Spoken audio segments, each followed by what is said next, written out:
Hello and welcome. Today we are diving into a truly radical new idea. It's a theory that challenges the very foundation of our existence, and it's called the Psi-1 nova theory. The core idea? That our universe isn't made of matter or energy, but something else entirely. So it really forces us to take a step back and ask one of the most fundamental questions we possibly can. Forget about atoms and quarks for just a moment, and just think, what is reality? What is all of this truly made of? Right, so here's how we're going to tackle this. First, we'll look at what is probably physics' biggest unsolved puzzle. Then we'll dive into this new idea, a universe made of pure information, and explore how that information could possibly create the reality we see. We'll then look at how this theory might solve some huge cosmic mysteries, how it makes a testable prediction, and finally, we'll ask what it all means for, us. Okay, let's start at the very heart of the problem, this massive conflict at the center of modern science. You can think of it as a story of two titans, the two great pillars of physics as we know it. On one side, you have general relativity. This is Einstein's masterpiece, right? It describes the universe on the grandest scales, the beautiful sweeping dance of planets, stars, and galaxies. Then, on the other side, you have quantum mechanics. This is the brilliantly bizarre theory of the incredibly small, the strange, probabilistic world of atoms and particles. The thing is, both of these theories are stunningly accurate in their own domains. But here is the problem, and it is a huge one. These two theories, they're completely incompatible. They're written in different mathematical languages. They describe two totally different kinds of reality. If you try to use them together to describe something like a black hole, the maths just completely falls apart. It's like they don't even speak the same language. So how on earth do you bridge a gap that big? Well, this is where this radical new solution comes in. What if both theories are just shadows? What if they're both pointing to something much deeper? What if the universe is really made of information?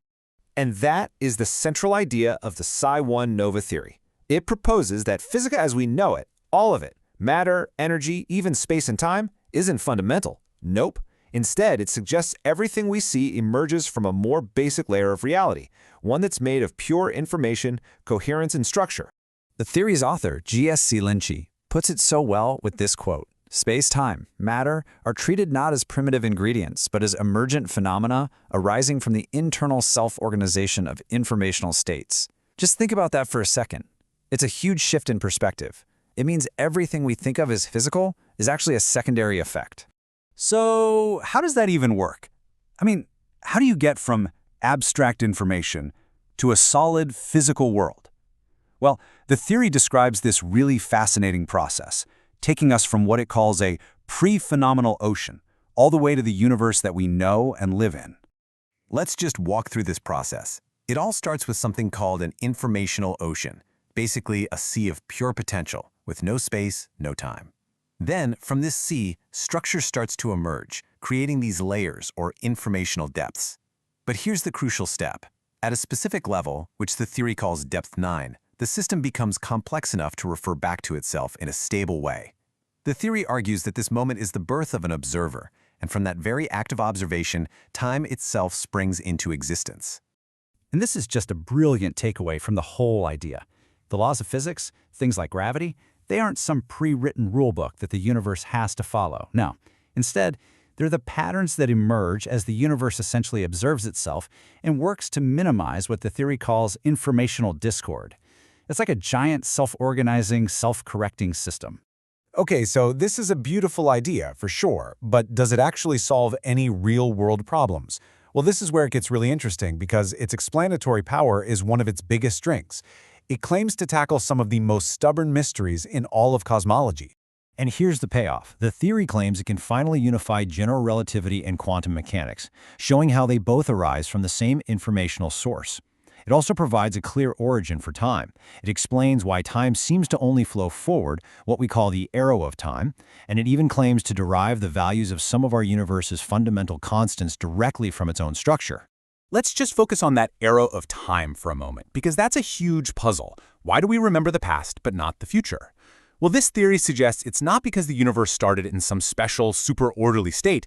Instead, time's forward march is just a natural consequence of the system's own internal logic, its constant process of making sense of its own information as it sorts itself out. Now, I know what you might be thinking.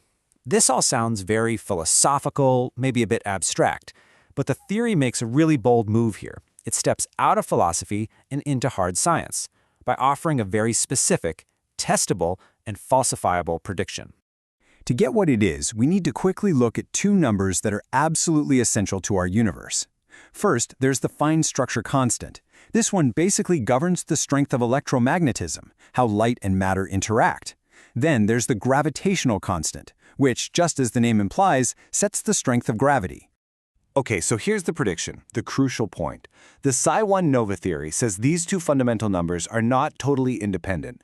It predicts that if they vary at all over time, their variations have to be linked in a very precise way, following a fixed logarithmic slope.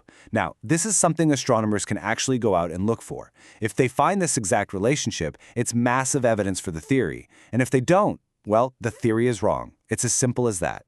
So, all of this brings us to our final takeaway. If this theory, or something like it, holds up, what does that actually tell us about the nature of our reality? The conclusion is, well, it's profound. Our entire physical universe, from the fabric of space-time itself to the very matter that makes up you and me, could be seen as a kind of projection, a stable pattern, a phenomenological projection that arises from a much deeper, more fundamental level of pure informational coherence. In a way, we're living inside a self-organizing informational structure. And that, of course, leaves us with one last truly mind-bending question.